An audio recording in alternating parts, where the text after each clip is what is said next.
Kita ke Solo, Jawa Tengah, Saudara, akan menjadi tuan rumah IBL All Indonesia 2025 pada 16 Agustus.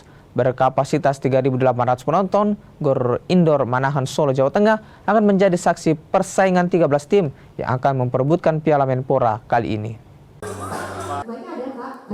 Sebanyak 13 tim kontestan IBL akan mengikuti ajang IBL All Indonesia 2025 di Gor Indoor Manahan Solo, Jawa Tengah. Ajang ini akan menjadi ajang pembuktian para pemain lokal dan juga pemain muda.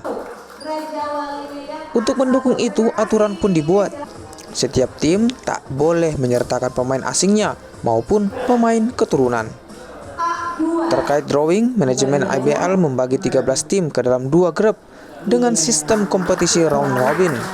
Grup A dihuni 7 tim peserta, diantaranya Satria Muda, Dewa United, dan Bima Perkasa.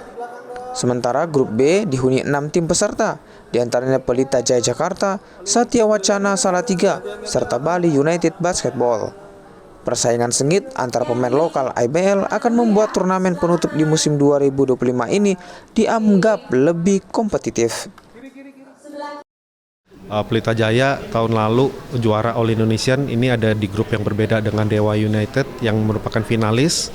Kemudian Satria Muda ada di grup yang sama dengan Dewa United, kemudian juga ada Hang Tuah Rans di grup yang bersama Pelita Jaya. Menurut saya ini petanya akan berbeda lagi.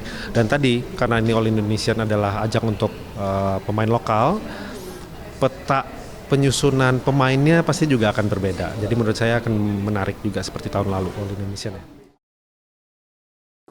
IBL All Indonesia 2025 dijadwalkan berlangsung pada 16 hingga 31 Agustus 2025 mendatang. Tim Liputan. Cukup, terima kasih banyak.